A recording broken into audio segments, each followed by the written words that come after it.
Where there is injustice, there will always be resistance. The rise of Indonesia labor unions as a response to poor health and safety standards in its nickel industries is an example of that.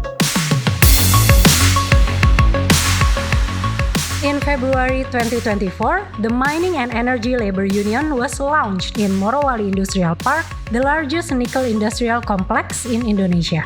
This was the newest labor union and stands among at least 9 other labor unions that advocates for workers' rights at the Morowali Industrial Park. The primary concern of the union is occupational health and safety standards in their workplace, as there have been a lot of accidents. Companies often try to cover them up. They never release official data on the accidents. Fortunately, some independent organizations such as Trend Asia keep track of these accidents. Trend Asia found that from 2015 until 2022, there were 18 incidents in Morowali. From those incidents, 51 died and 41 injured. 3 people committed suicide. Last year alone, there were 25 incidents where 38 died and 82 injured.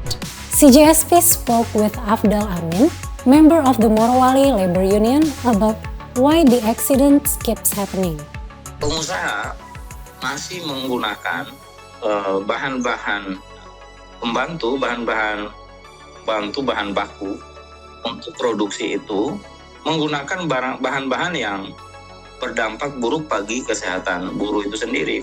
APD, alat pelindung diri bagi buruh saat kerja itu tidak sesuai dengan tempat atau apa yang jenis pekerjaannya. Tidak sesuai, kayak fornis itu yang selalu bersentuhan dengan api tiap saat. Tetapi pakaian mereka, APD yang mereka gunakan tidak membuat mereka kerja untuk nyaman. Kemudian fasilitas yang lain ini adalah kendaraan yang digunakan, misalnya mobil dump truck. Kawan-kawan sering mengalami insiden yang operator mobil ini, pengangkutan, sering mengalami insiden disebabkan oleh fasilitas yang tidak memenuhi standar K3. Misalnya ketika mereka melakukan P2H, pemeriksaan kendaraan yang mereka gunakan, ditemukan bahwa ban mulai gundul, remnya tidak terlalu normal, dan perangkat-perangkat alat yang lainnya. Ketika mereka laporkan itu, mereka hanya disampaikan bahwa silahkan dipakai saja dulu. Ketika mereka gunakan pakai, terjadi insiden. Ketika terjadi insiden, maka mereka juga yang mengalami sanksi. Jadilah SP, sanksi. Morowali Labor Union, which has been operating since 2016, always tries to push for the company accountability through dialogues and protests. But while the Indonesian worker has a room to unionize, the opposite happens to the Chinese workers stationed in Morowali. They experience the same crucial problem, but do not have a space to form a union. Claudia Liu, researcher at China Labor Watch, said that Chinese workers in Indonesia experience heavy restrictions.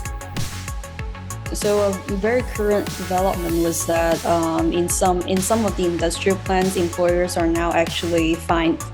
On the one hand, very severely fining people for exiting the industrial plants.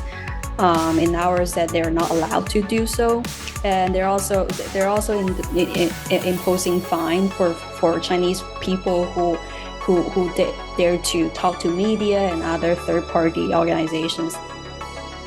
When a Chinese worker gets caught in an accident at work, the company would gather all the workers and check their phones to make sure they don't have the footage, images, or texts regarding the incident. So basically, they're creating a culture of fear to stop people from really like mentioning or sharing any of the goings on within the factory plants.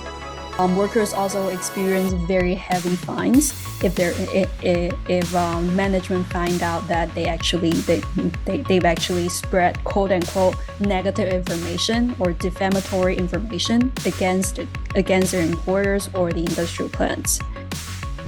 According to Claudia, the situation can improve if Chinese workers can join hands with their Indonesian colleagues and fight together. But that's not enough. We also need intervention from the Indonesian government. International pressure from all parties involved in the supply chain would also help, including Western and Chinese government, financiers, and EV makers like Ford, Tesla, and Volkswagen. It's fair to say that we need immediate action because the accident keep on happening. Let's be in solidarity to raise awareness about this problem and prevent it together. Thank you and see you on the next episode.